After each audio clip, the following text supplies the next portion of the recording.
this is your first national championship race. How many of you are racing for the, get your hands up. How many of you are racing for the first time? And you've got a few coaches labs too.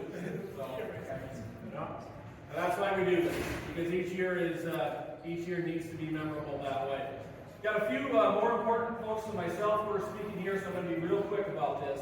Runners, thank you for being wonderful ambassadors of Dordt. Thank you for embodying the Defender Way and showing that there is a great and different way to do athletics Christianly. When we look at the 4 targets of the Defender Way, you embody them well and you live them out well. Last year, when we talked about hoisting the trophies and the banners with the national championship, we said that you broke through a ceiling and you taught us that there is a way to achieve that. But now that nearly a year has passed, I would come back and I would say, you've also taught us what winning looks like well.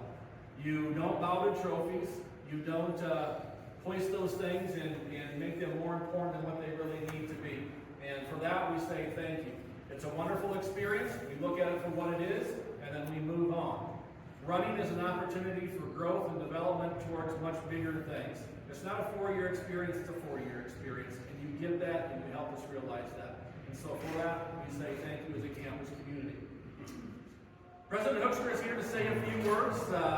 As you know, President Eric and Dr. Barb are ardent supporters of the cross-country programs, the running programs as a whole, and all programs really. And we'll be in the Pacific Northwest later this week to watch you run. And when we started the season, we had this penciled in, and it was really up to you more than it was up to us to make that happen. So we want to say thank you for having your season be that way.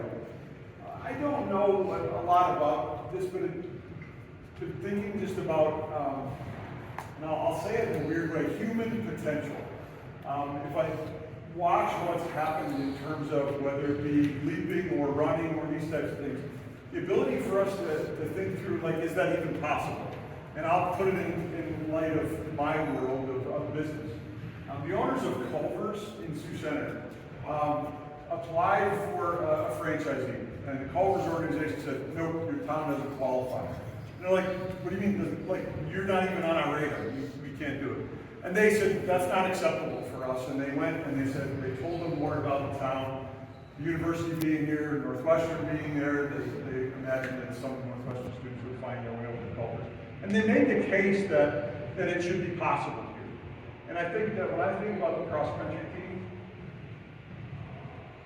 you've made it possible for Dordt Athletics to live out, I would say, particularly the 4th element of the Defender Way in a way that has helped the other programs imagine that it could be so. I agree with Ross completely. The first 3 tenets of the Defender Way, you do in amazing ways. But it was really this program, I would say, that began to break out from the back end. Bad metaphors for the guy. Actually, I will say, I did take a run with the team one time. About killed myself. But bad metaphors about running that I shouldn't be allowed to use. But this is the program that really began to break out the back, and I think the red banner that's currently hanging in the rec center is Exhibit A in terms of you making it possible for the other programs to think about, like, we can do this. And just like Culver's setting that in Sioux Center, like, no, Sioux Center is the kind of town that has a Culver's. Like, and now we have a Quick Start, and now we have a Super Walmart. It's like, you have said it and make, like, Dort's the kind of place that this stuff just happens. And for us, sitting on the outside, it's like, oh, of course I put this on my calendar last summer. Like, we're going to national. Like, I'm sorry if that feels dismissive of your work, because that's not at all how I meant it. It's just like, I have high confidence that because you are who you are, and your coaches are, and our AD is who he is, like, this is going to happen. And I just want to say thank you for that. To this program in particular, and yes, I'm glad you guys are here, because it's time. Like, we're doing this, like, in March as well, right? This is the plan, right? And it wouldn't be if you guys didn't break the ground and realize that we can do this. And when I think about track records falling, like, who would have ever thought you could run a marathon in what, under 2 hours? Did this recently happen? Like, if you'd have said 20 years ago, like, that could happen, you'd be like, no. And if you would have said Dort's going to win a national championship across country, we said, no, we don't do that. Yeah, we do. And I want to say thank you because that's the standard that you set. So we will be there to cheer you. We'll bring our cowbells. We got to remember the back of the cowbells. We forgot. I want you to hear the back of the cowbells. We will be ringing left, right, center, going crazy. Thank you for you. Thank you, coach. Thank you, athletes. Thanks, Ross, for making it happen. We can't wait. And my assistant is going to work on the possibility. I don't know how many of your parents are coming, but look for an email later in the week from Coach.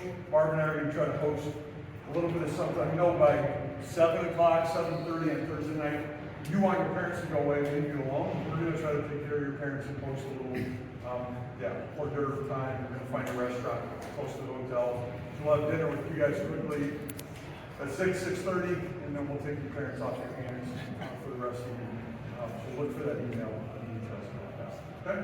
Awesome. Thanks so much, Eric. And thanks for your message, for helping us raise our eyes to the horizon and seeing what could be for us. And thank you for helping us realize that. Coach Wolf, Coach Kingstra, Hagen, thank you for your good work. What does the next couple days look like? I would leave tomorrow morning and head out and get the few required things that we're a part of with student athlete experience and things like that on Wednesday. Thursday we get our packet, do a pre-meet race, a pre-meet run. St. Barb will join us. Her daily run, we'll see. And then we race the ribbon race at 10:30 on Saturday and 11:30 for men. So we're going to the next 5 days in the process. Friday, Coach. Friday. We're on Friday. How many times do you get on the course before Friday? We'll be out once, maybe twice. We'll see what the athletes do. We'll run it once for sure on Wednesday, potentially on Thursday. And what does the weather look like? It looks sunny. So Pacific Northwest, or as some of our friends from the north call it, Canadian Southwest. Very unusual weather for us there. So it'll be a great time for us there. Okay, you take off, you run a few times with the course, Friday, you compete. What do you do in between? A lot of rest, to be honest. Yeah, I mean, there's just, by the time we travel from the hotel to the course and just spend time with studying, and some tests that we have to proctor. The professors will be really good about helping us out with that. So They all just get A's on them for doing that. it's not very work. Nobody has to write a 6-page paper for missing class this year, so that's helpful. So that's good, but for the most part, it's kind of just swings around. We don't do a lot of really super fun stuff, actually. Okay. So for a guy who doesn't understand, the logistics of running and building to a peak, how much running do you do this week in preparation for Friday? About 65% of their total volume would be ideal, so about 35% down. So depends on how many miles you run, but you could be running 65 miles this week. You could be running 35 miles this week. So, more race by the end of the show. How does that sound, huh? So, and I think the one thing that I would say too, and just real quick, I see the women's basketball team come here. The support that we have at Dort, they say this to the parents at the start of the year. What makes the Country Nation unique is this type of stuff. This conversation that Bill and I had today about the basketball team and their weekend and our weekends coming up, and it's the support of you ladies coming and taking time out of your practice when you're in pursuit of something as well here. So thank you for coming, and to the track people and the other people, administrators, we really do appreciate it. It means a lot as we head out. This is a great tradition, and it reminds us, 7 people get to race, but there are 65 that made up a team. And so those 7 people on each side, those 14 get to represent the work that everybody put in. And more than any team that I've ever had, from the first person to the 65th person, we prepared incredibly well this year. I don't know that we've had a team that has ever prepared as well as this group has across the board. And so a well-deserved trip, but the representation of those 14 runners hopefully makes everybody here happy.